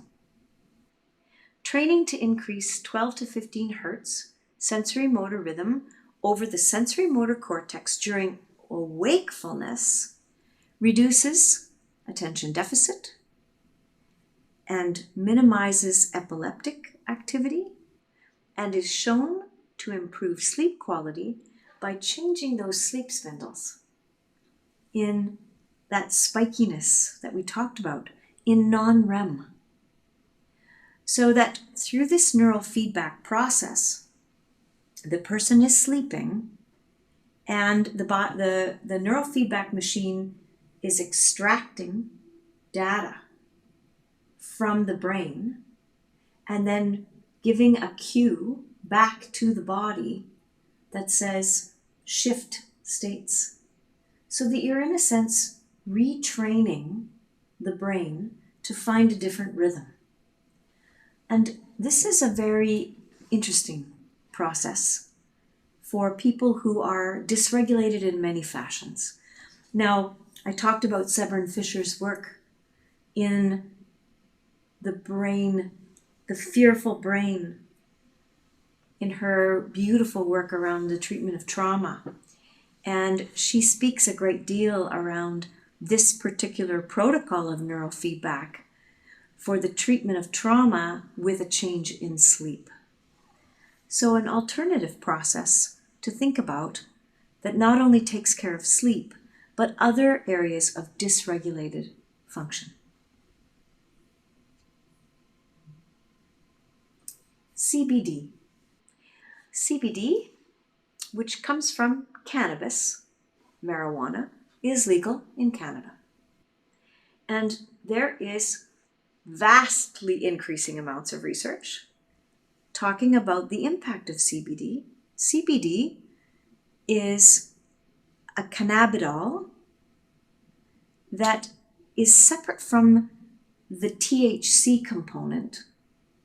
So in this plant we call marijuana, the CBD piece and the THC piece can be extracted apart from each other. And the THC part is the more drug-oriented thing that we think of when you smoke marijuana, whereas CBD oil has many medicinal properties without the THC that can be helpful as a healing element. THC and CBD both help insomnia, but THC can impair sleep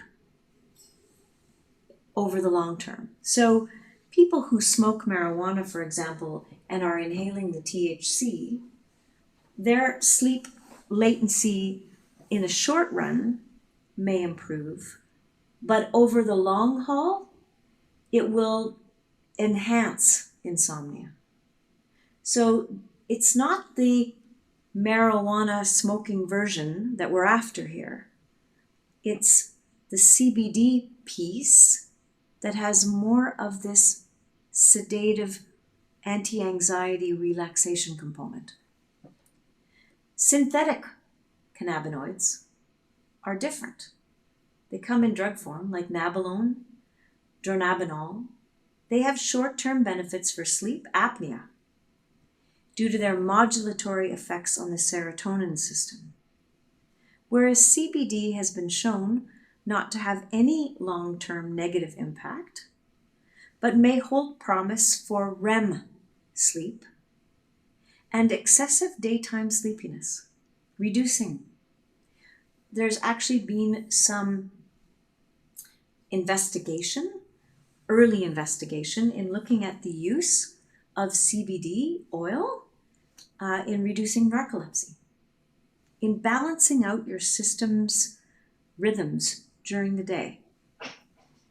Nabilone, which is synthetic, different than the natural extract, has been shown to reduce nightmares associated with PTSD.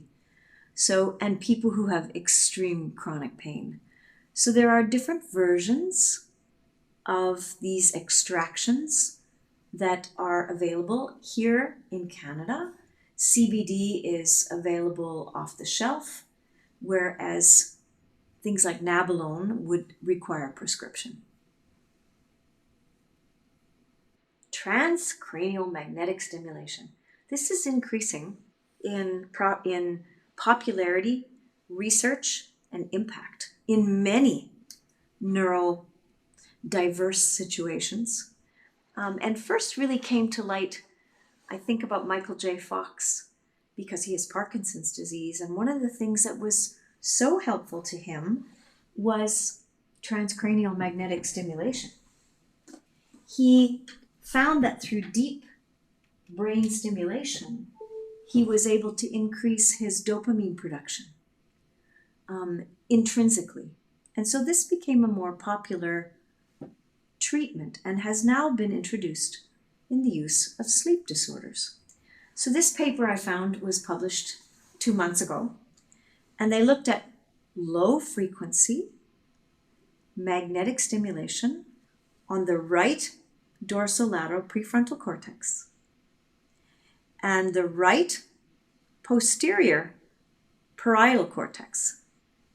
What this did was reduce hyperexcitability. It's kind of like neurofeedback. Taking that right side of the brain that's vibrating away in hyperarousal and dialing it down.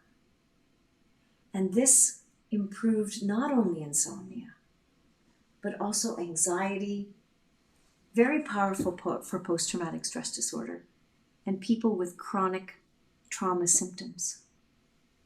Anything that's going to dampen the activity on the right side of the brain is going to take us out of hyperarousal. High frequency and low frequency transcranial magnetic stimulation over the motor cortex and the supplementary motor cortex has been shown to have beneficial impact on restless legs and Parkinson's disease. So both of these things definitely impact sleep and can be another component. The mapping of the target of the magnetic stimulation is very precise. And I have yet to see this happen in real life. It's one of my wishes is to observe this technique being provided in real life, to listen to, experience the outcomes of it as a potential treatment. You can see I thought of almost everything I can think of. Meditation. Meditation in so many different forms can be profoundly useful in managing brainwave activity. But if you're like me, meditation's not easy. And so a device that I am fond of, and actually I use with children, is called Muse. So I have a wee video here that will introduce you to the use of Muse.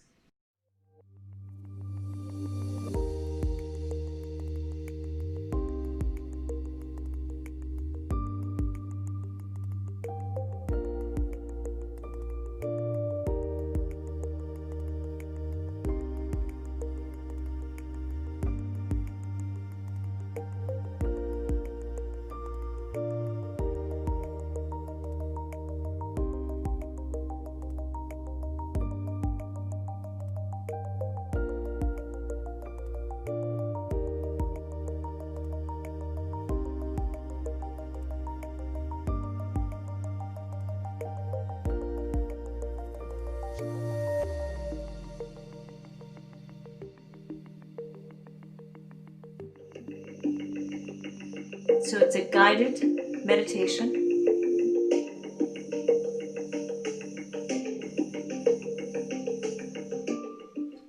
And as your brain, so there are sounds like rain falling.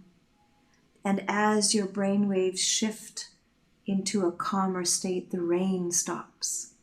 If you start to get very chaotic, then it'll start to thunder. And so it gives you these cues that tell you how well you're regulating your brainwave activity. So it's a form of meditation built into a neurofeedback device.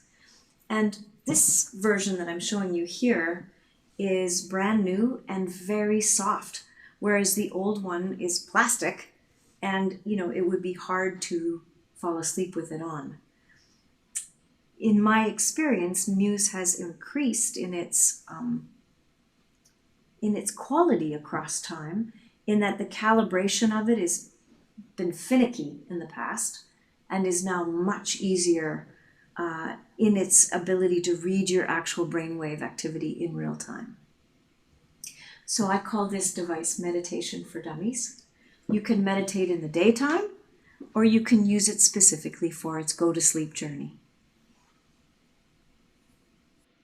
This is an example of a sleep study, one that they might do at home, hooking you up to all the sensors that are measuring different aspects of your activity when you're sleeping. This is my new toy that is about to arrive, called Oura. And I'm going to let this video speak for itself. But Oura measures so many parameters of our function as it relates to sleep. So this YouTube video does a better job of explaining Oura than I can.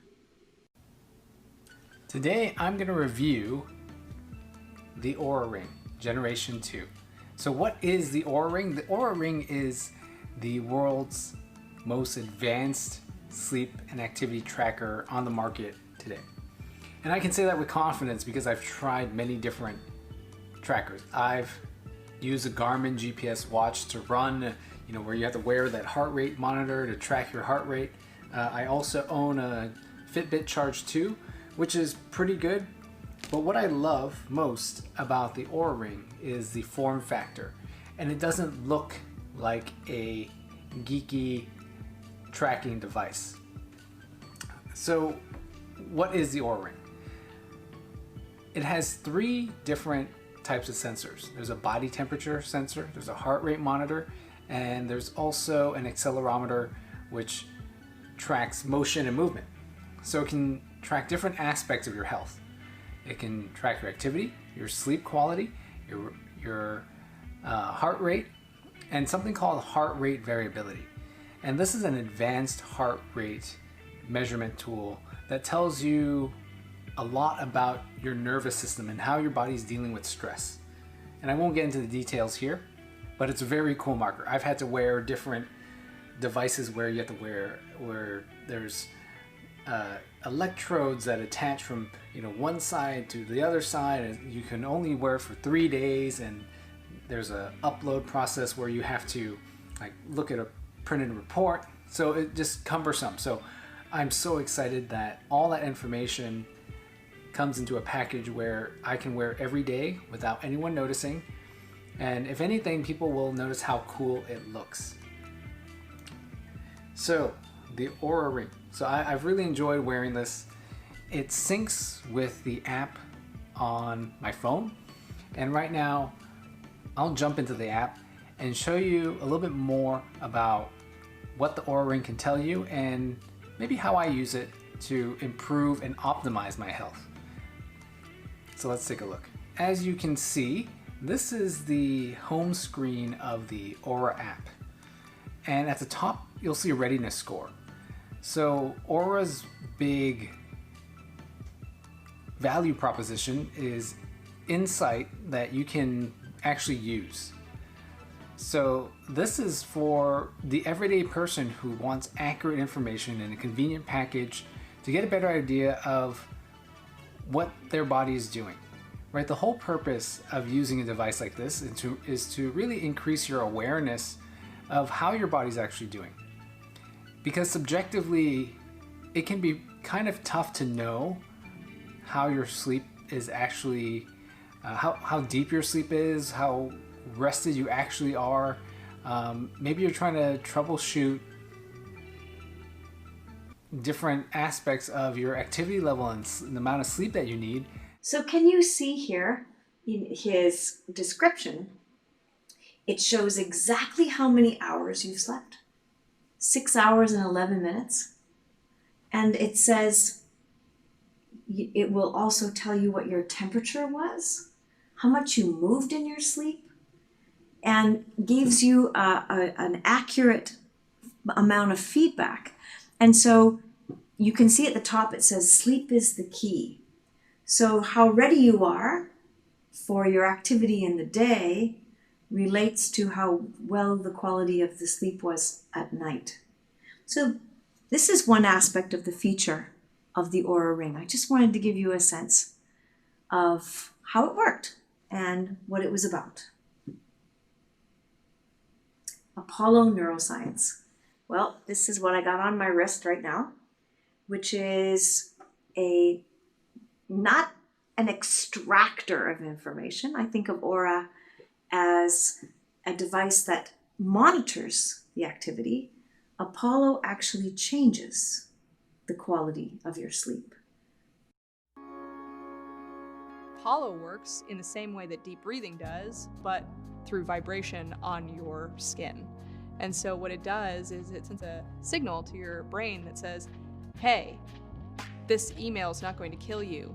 The traffic is not actually going to hurt you, and you have this moment of pause in the same way that you have in a moment of pause when you meditate or when you deep breathe, but in the moment that you need it and without you having to do anything. It is the first device available on the market to modulate heart rate variability, which is the metric that measures your heart rate and stress level. The study out of the University of Minnesota has demonstrated that very effectively in terms of enhancing athletic performance, reducing blood pressure, reducing heart rate.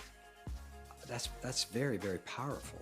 Apollo was based on the neuroscience of touch and music, in that sound and music, when we listen to it or we're surrounded by it, it affects our body almost instantaneously without us having to really consciously do anything. But what it's doing to your nervous system is that it activates the touch receptors in your skin that feel vibration and that feel pressure, just like what happens when somebody holds your hand.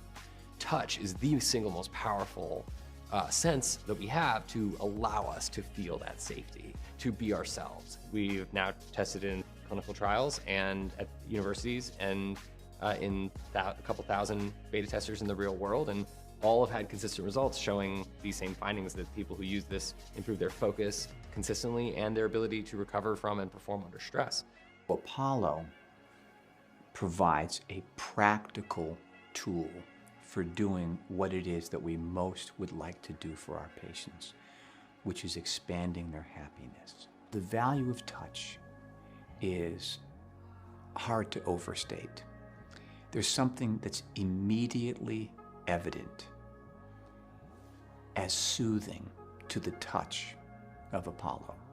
So really what we're doing is introducing to you a fuller version of yourself.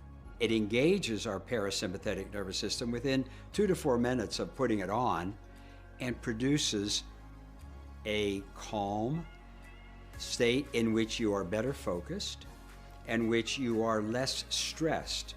And in a relaxed state, you're able to focus much better and to do your work and exercise better. Apollo is what I consider to be the kind of the 3.0, the third generation of wellness wearables. I think the world right now is very much into this like second generation health wearables that are measuring actually useful information.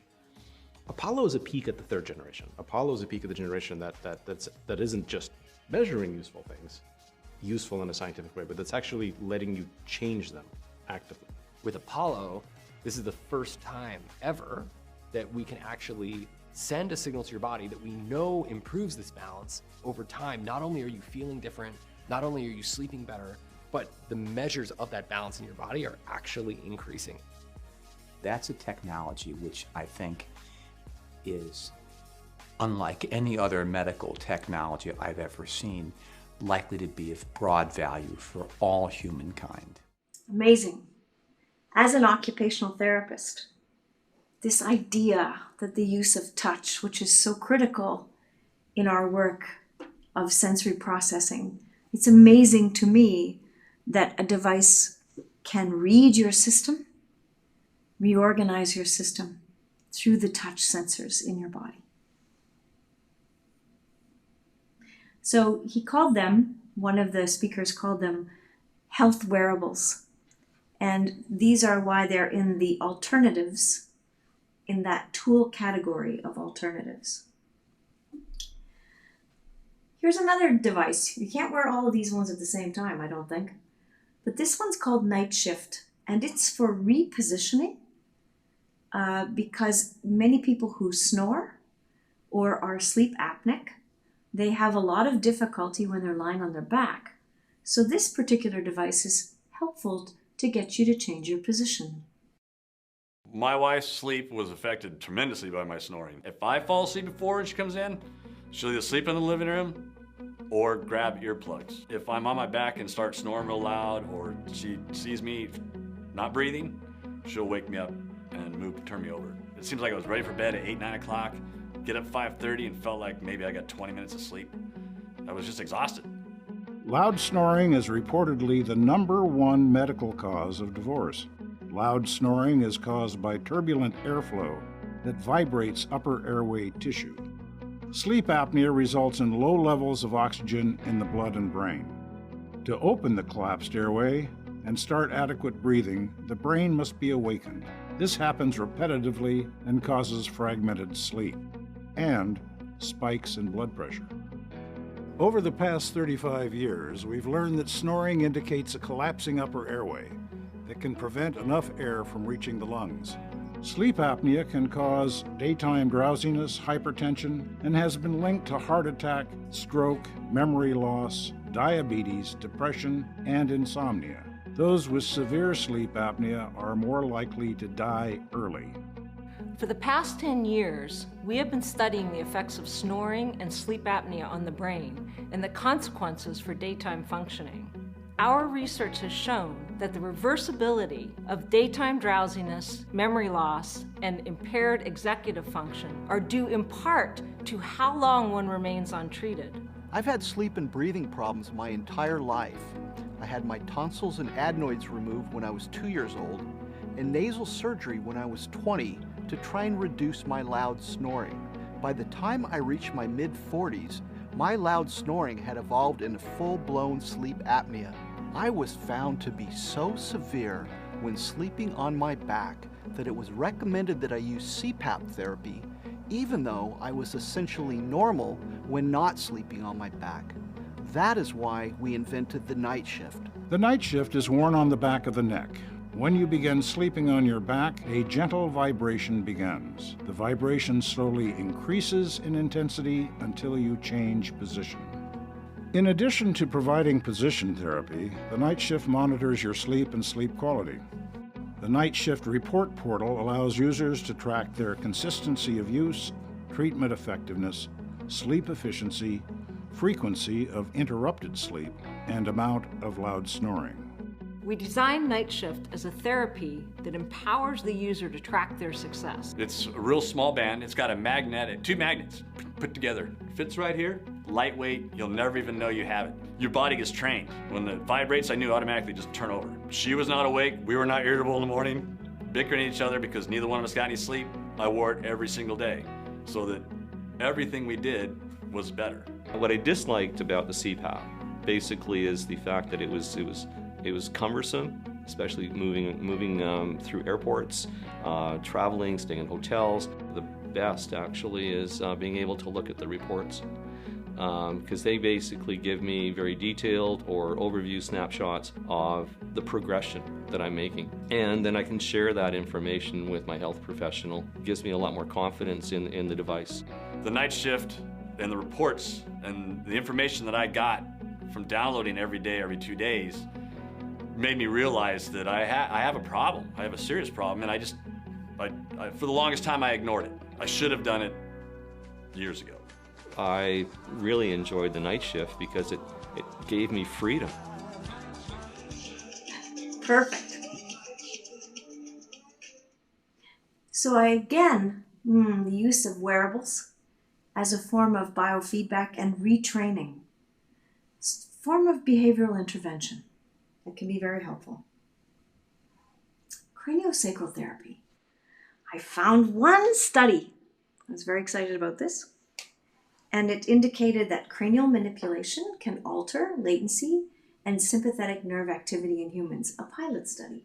If you put that into Google, I couldn't extract the exact website to place it in here without it going corrupt. So just put that in Google and you'll come up.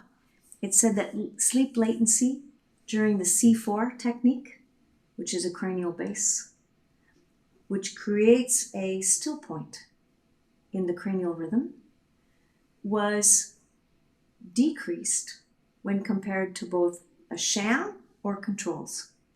So decreased the time it took to fall asleep.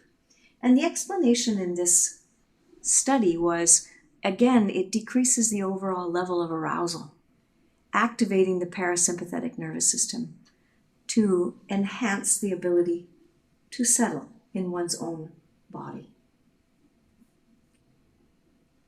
These are things that I'm very excited about. Block therapy and Yamana body rolling.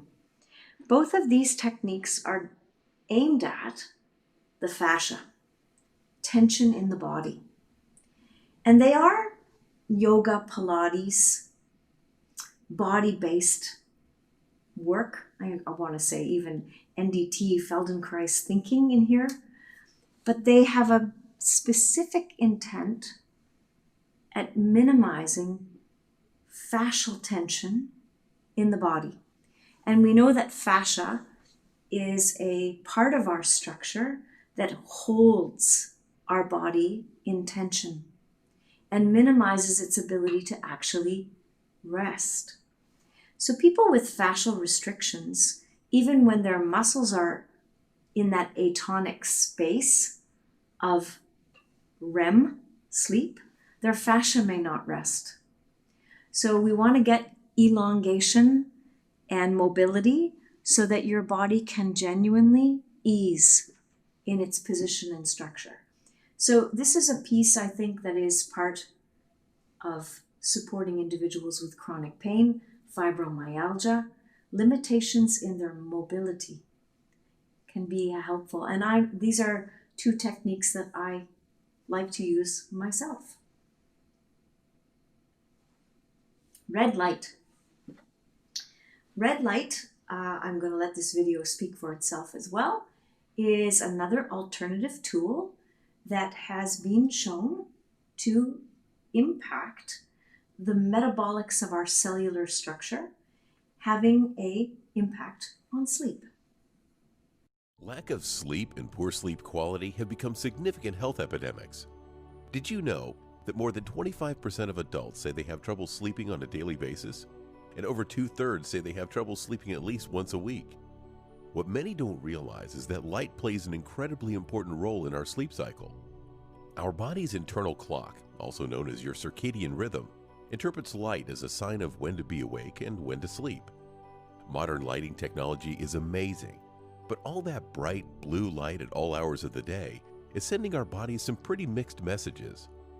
When we're exposed to the artificial blue light from our laptops, TVs, and phones, especially before we go to bed, our bodies get the signal that it's time to be awake, even if we're tired. If you're having trouble sleeping and you're surrounding yourself with unnatural blue light every night, that's probably a big factor. But fortunately, there's an alternative. Over the last decade, clinical research has found that natural red light treatments significantly improve sleep quality. Recent studies have shown this is especially true for people with sleeping disorders and conditions like migraine headaches or concussions that often keep people up at night. Natural red light has a far lower color temperature than daytime sunlight, so going with red in the evenings instead of blue can help ease your body into its normal sleep cycle. Aside from lower color temperatures, another big advantage of natural red light is melatonin. Some people take melatonin supplements to help them sleep, but this can lead to our bodies producing less of it on our own. Melatonin is a natural hormone we all make, but exposure to bright blue light causes our brain to release less of it. Red light actually promotes the production and release of more natural melatonin that helps you not only get to sleep, but stay asleep as well. So if you have trouble sleeping, think about the role light is playing and how red light therapy could help you get some much needed shut-eye. To find out more about the science behind natural light and sleep, go to juve.com/sleep.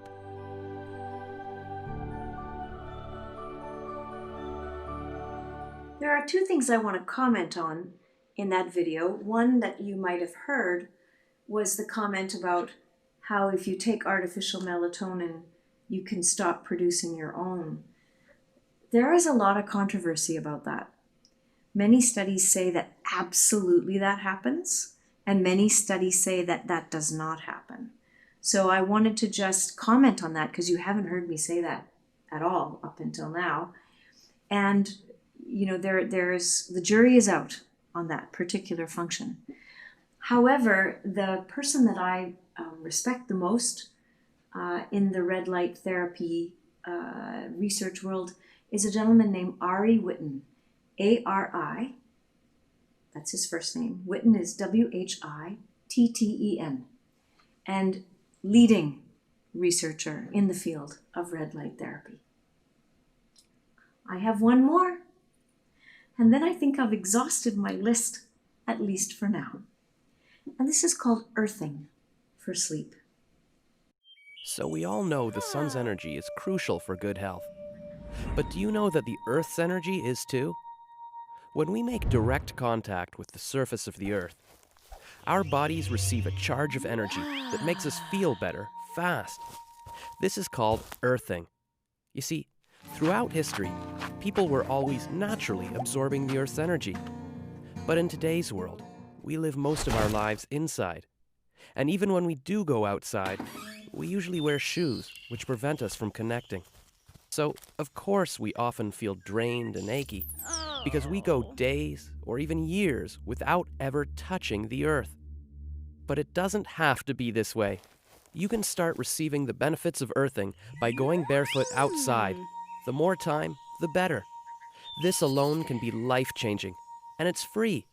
And if you love feeling great while earthing outdoors, now you can start earthing indoors too.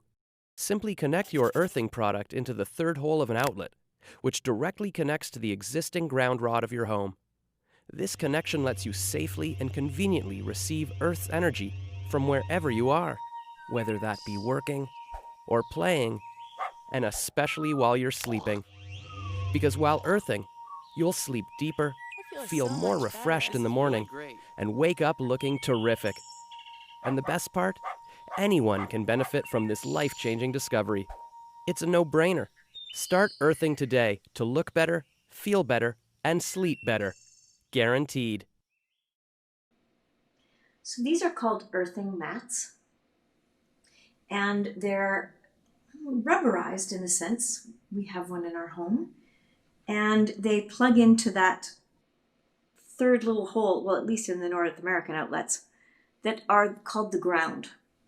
So you have a positive and negative charge, and then you have a ground in that third prong. And this is the input that comes, that channels that same energy as outside. Now, what's fascinating about this is there is some beautiful research on the use of the grounding mats. And one was published like 3 months ago on the effect of the earthing mat on the quality of sleep. Grounding your body to earth during sleep decreases the secretion of nighttime cortisol.